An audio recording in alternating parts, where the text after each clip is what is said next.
Hello, and welcome to the Rock Metal Podcast. We've got Twitch running right now, so for everybody listening in or watching, say, on YouTube, that's twitch.tv/the Rock Metal Podcast. Go and give us a follow or even a subscribe, and in that way, when we're doing these interviews live, you can stay tuned on the action. Then also as well, we've got these edited episodes on YouTube, Spotify, Apple Podcasts, etc. Today we have Our Darkest Days. They have a new album called Snakes and Ladders, which is going to be released on November 19th via Thousand Islands Records. Right now I'm being joined by Sean to share some more information about this stellar release and what the boys have got going on in these fast times in a sea of lies. So Sean, thank you so much for coming on to the Rock Metal Podcast today. Thank you for having me on board. It's a pleasure to talk to you today. Absolutely. And you said on board, and it looks like are those boards on your wall? Yeah. This is my fun man cave. I actually work for a skateboard company as a full-time job. Obviously, aside from the music gig. So yeah, I have quite the collection at home. Okay, I have so many questions about that, entirely unrelated to music or the band. And tell me more. What is it like being a full-time skateboard guy? What do you do? I'm a sales manager for the biggest skateboard factory in Canada, one of the biggest in North America. Actually, we press 600 boards a day, so it's a high output facility, and I supply everything in terms of skateboards, just the boards. I mean, I sell a lot of components, but our specialty is the woodworking. So I supply shops, brands, distributors, bands, promo stuff, beer companies, anything and everything, which is kind of cool because I grew up in skateboarding, and here I am handling a skateboard company and playing skate punk for a living. So I guess my paths came to exactly where I wanted them in life. Things aligning. Does that give you more street cred in the skate punk world? It does. And the funny thing is, I also deal with a lot of the people that I deal with the band stuff for producing boards, whether it be skate shops or other bands that we play shows with. So yeah, I'm definitely quite involved in the scene in many ways. Okay, very cool. What goes into crafting a high quality board? What is it? The kind of wood? Is it the construction? Is it both? Yeah, it's both. I guess the secret recipe is obviously the veneer and the glue. Veneer for skateboards worldwide use Canadian maple, and well, you can assume that we are in the best position to press boards. What really sets us apart, a small technicality that's kind of interesting for a skateboard world, is we cold press our boards. Meaning that our boards set in the presses for 2 hours, so that gives the wood a chance to shape in naturally and set naturally, versus a lot of the Chinese suppliers or worldwide suppliers that are doing heat press. So it's basically microwaving a skateboard for a few minutes rather than letting the wood cure properly. Okay, Canadian maple. I'm digging it. Is your drum set also Canadian maple? Are you just dripping? It is. I live and operate in a maple room. So yeah, my drums are actually, you can't really see them, but my drums are set up right behind me there. Yeah, you can't see much of them. But yeah, I got my full kit set up here. So yeah, this is my office where I'm talking to you, as well as my studio for recording pre-production shit for the band. Yeah. Now, one of the things I was going to ask, aside from that, because I do see some things set up, is I see a microphone, I see an electronic drum kit. Is this the place where some of, if not all of the recording for the record Snakes and Ladders happened? It is not. Yes and no. I guess this is where all the pre-production magic happened. So this is where I wrote all my drum tracks. And I basically recorded everything twice as per se. So I recorded everything once with a bass track on my electronic drum. And then once we all got approved on the drum tracks I laid out, then I brought my studio kit to an actual recording facility on the north end of Montreal, and re-recorded everything on my acoustic drums. Okay, So it's been a lengthy process, but it's I think it worked out pretty well. Yeah. Take us through writing drums. How do you do that? Does the band already have like an arrangement fleshed out, and you're listening to, you know, like a scratch track? Is it still an acoustic guitar, like a campfire thing? Take us through writing the drums for this record. It's actually, I would say it's a 3-step process. So I have my studio here. The guys have a studio as well in Quebec City, meaning the guys, I mean the rest of the band. They're all set up with their own studio in our practice facility in Quebec City. So while they're writing the guitar tracks, they set up some dummy tracks on a digital platform. Just to kind of give them a sense of direction of where the song is headed. So that way I have a good feel of where they want to plan some mid-tempo, some fast-paced stuff. So it's kind of building the skeleton of the track. There's no drum fills. There's nothing. It's just basically tempos and straight-up beats. And then I switch some stuff around on my electronic drums, keeping the skeleton but adding more into it, starting to put in the fills, and then once that's set up and approved, I hit the studio with the actual drums, and then there's always a bit more flavor added to that.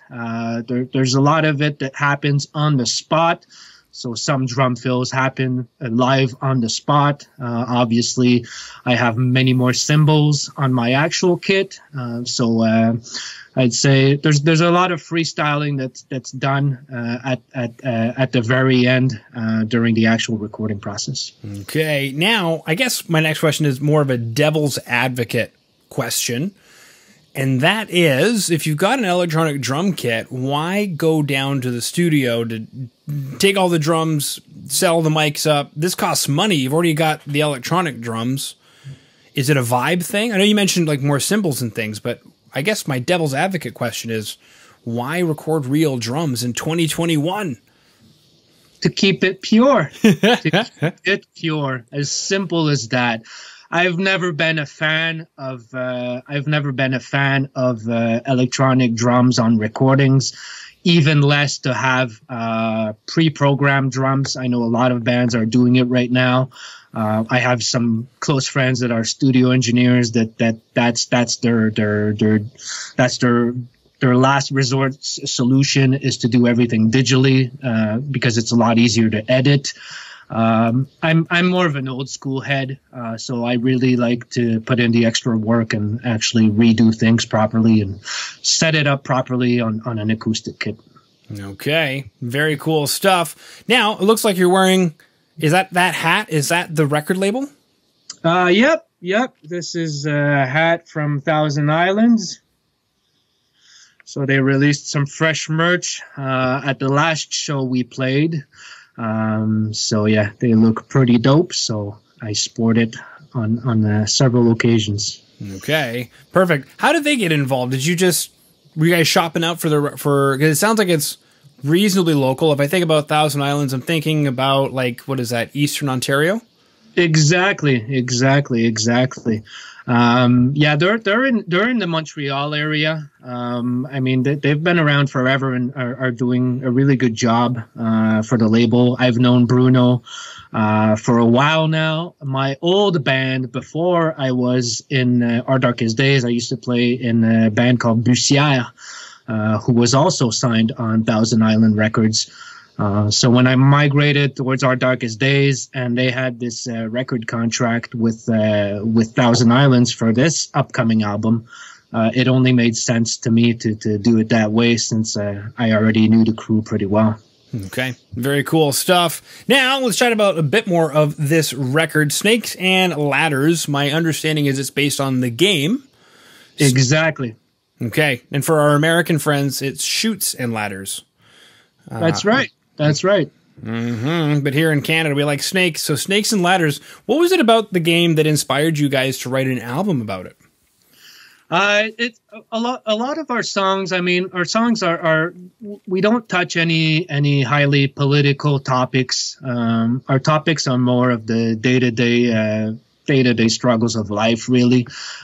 Pretty straightforward lyrics about the punk rock scene, about how our world is changing, how you have ups and downs. So for that reason, that's kind of the thematic behind Snakes and Ladders. Is in life you have your ups and downs. So that was the whole point behind the album and the artwork. Okay, very cool. Now, you mentioned some things that are going on in the world. I'm guessing that's why the tracks are called These Fast Times and A Sea of Lies. Exactly. Those are the two main singles that we've started up with on releases. And These Fast Times is actually a song that talks about our world of overconsumption, how everything is laid out on a timeline. And basically it's like an hourglass that empties itself, and that we're rushing through our lives. And in the past we were taking more K in the day-to-day moment, like living the life in the present. And as we move forward, we're more rushing things and planning too fast in advance in the future. So that's kind of the basis behind These Fast Times. Is our lives are moving forward way fast, and technologically speaking as well, how things are progressing and advancing much more on a faster pace than before. So that sums up that song pretty well. Mm-hmm. Yeah, and These Fast Times actually has a lyric video accompanying it. So everybody watching who wants to check that out, you can go to YouTube and search for Our Darkest Days and These Fast Times. And if you're tuning in on, say, YouTube already or on Spotify, Apple Podcasts, down in the show notes below, we have the band's Facebook, facebook.com/Our Darkest Days, as well as the lyric video for These Fast Times. Now, I guess my first question is, a lyric video for this track, why is that? It was our first banger that we assumed was the right one to put out. It features Stephen Rawles from Belvedere on the track. So it's our faster paced track. So that's the first one we put out, and chose to mix the artwork of the album and kind of animate it in the video. So the video is super cool in that sense of things, that it kind of brings to life our album artwork. So we chose to do that for this track, and then we're going to be working shortly on doing actual video clips with live performances for some other tracks. That'll be more surprises to come in the future. Okay, you mentioned a guest on the track These Fast Times, Steven. How did he get involved? We've been big fans of Belvedere for a while. We chose to work with Steven because he has his own booking agency. He's strongly involved in the scene. So it only made sense to get him involved in one of the tracks, also being a Canadian band. Mm-hmm. Steven is very, very talented. He's been around forever. And when we were starting off playing in our first punk bands when we were 16, 18, I mean, we all looked up to Belvedere and used to go see their shows. So it's kind of an honor to have him on the album. Mm-hmm. Absolutely. Did that surprise you? Like when you were, obviously you get the confirmation email, that's a bit of excitement, but to actually get those tracks back and have them mixed in, what was that feeling like? It was great. And the complex thing about it is obviously during the pandemic situation, everything's a bit more complicated in sense of getting people on board, because everything is done over distance. So obviously he's not going to come here to fly stuff over in our studio. So all the featurings we have on the album were all done remotely, with people heading down into their own studios on their side of things. So he really nailed it really solidly on the initial track, and we had no complaints on it. We ran it straight as it came. And yeah, he basically nailed it the first time. So it was quite an honor to have him on board. Mm-hmm. Absolutely. All right. We chatted about having a man cave. We chatted about building skateboards. We chatted about writing drum tracks. We chatted about These Fast Times. Special guest, Stephen Rawles. We chatted about the lyric video that is available. chatted about the album itself, Snakes and Ladders. Is there anything I missed? I'm out of questions at this point, Sean. Well, we're still. I just joined the band. It seems like it's been a long time because I joined the band back in early 2020.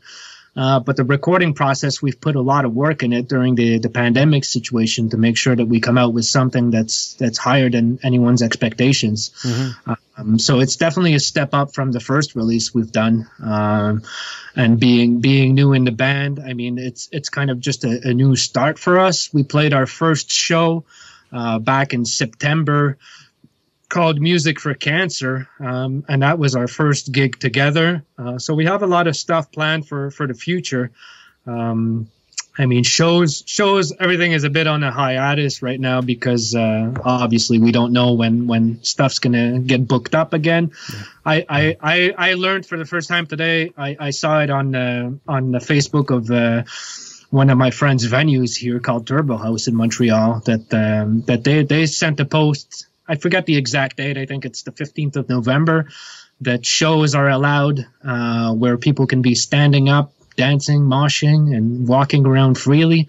So I think that's a breath of fresh air of things to come.